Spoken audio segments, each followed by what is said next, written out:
Hey guys, let's get more news about Warriors, but first, don't forget to subscribe and leave your like. Klay Thompson's blunt admission about relationship with Steph Curry, Draymond Green.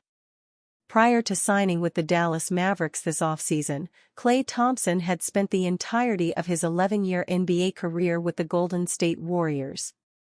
During that time, he formed one of the most iconic duos in NBA history with Steph Curry, known as the Splash Brothers, and also formed one of the league's best trios of all time with him, Curry, and Draymond Green.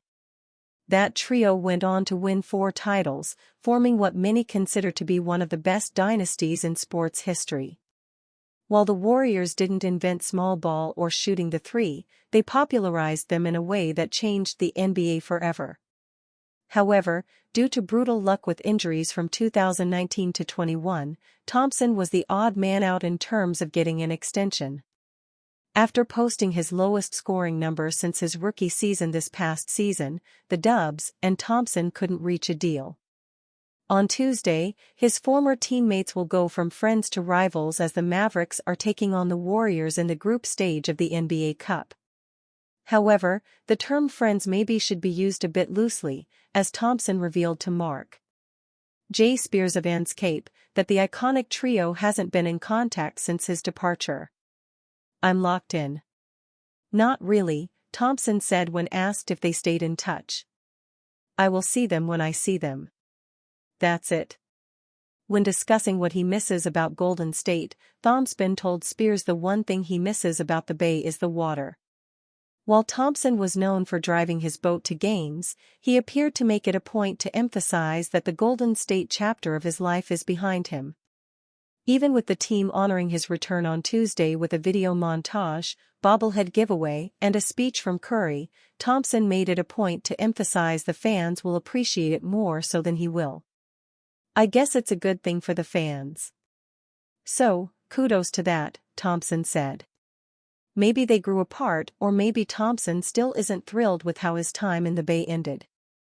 Regardless, Thompson and his former teammates will be going at it for the first time in their careers. A sight that will be weird for an entire generation of NBA fans. Advanced stats highlight the Warriors' outrageous depth.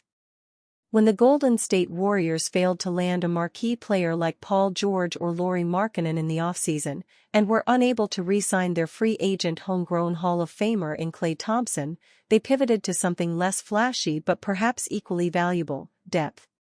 The Warriors stacked up depth upon depth upon depth, so much so that their first offseason addition, Lindy Waters III, brought in explicitly to be a key bench piece, was squeezed from the team's laughably large 12-man rotation.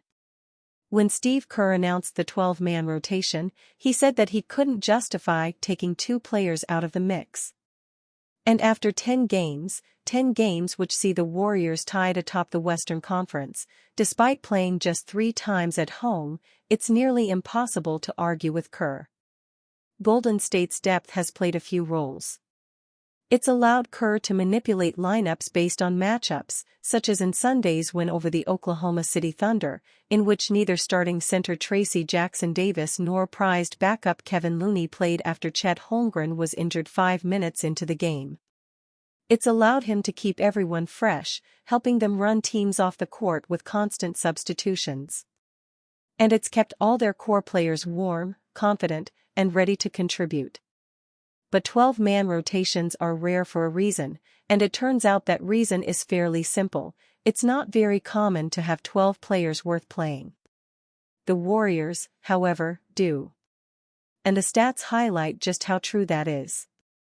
With the 10th game in the books, I decided to take a look at how estimated plus-minus EPM views the Warriors.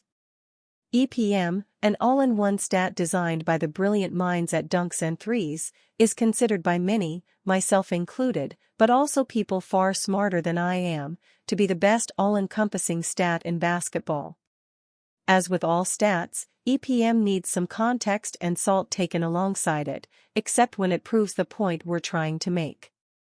And it certainly proves the point I'm trying to make. For the most part, that matches the eye test. Curry is elite on offense and underrated on defense. Green and Payton are elite on defense and underrated on offense. Melton is underrated everywhere. Heald and TJD are all offense and Anderson is all defense. Kuminga, Wiggins, Moody, Looney, and Podziemski are quality players on both ends. It all mostly makes sense, even if there's plenty of room to pick nits. I think most Warriors fans would probably say that the metric is underrating Wiggins' defensive contributions. But what stood out to me is the number next to Podziemski's name, 175. By EPM, the worst of the Warriors' 12 rotation players is still the 175th best player in the league. There are 30 teams in the NBA, which means that, on average, each team has 5.8 players in the top 175. The Warriors have more than double that.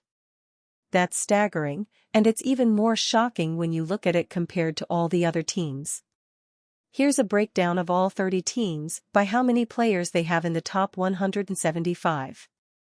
Mavs Klay Thompson downplays return game against Warriors. The Dallas Mavericks sit at 5-5 with a game coming up against the 8-2 Golden State Warriors on Tuesday night. It'll be one of the most discussed games of the early NBA season as Klay Thompson will return to the Bay Area after winning 4 championships as a key cog in the Warriors dynasty. Thompson insists Tuesday's game will be like any other, but it's hard to ignore the 13 years he spent with the franchise. It's just another regular season game in November, Thompson called Tuesday's matchup. Obviously, there's bigger implications with the NBA Cup. That's what's on our mind in my mind, is just to win that because I haven't been a part of it yet. I know it's young, but it'd be fun to play for that title. Thompson also said it'd be good to go against the people he worked with for so long, but he also doesn't think it'll be hard to keep his emotions in check on Tuesday night, as he's focused on providing as much information on his former team as possible. Probably share my knowledge with my teammates and coaches and try them in. We'll probably see a high-volume three-point shooting team that switches a ton on defense. So, go into Tuesday and try to counteract those two aspects. Golden State has announced they're giving away a captain's hat to every fan in attendance on Tuesday night as a nod to Thompson's love of boating, to which Klay said, "I guess it's a good thing for the fans." So kudos to that.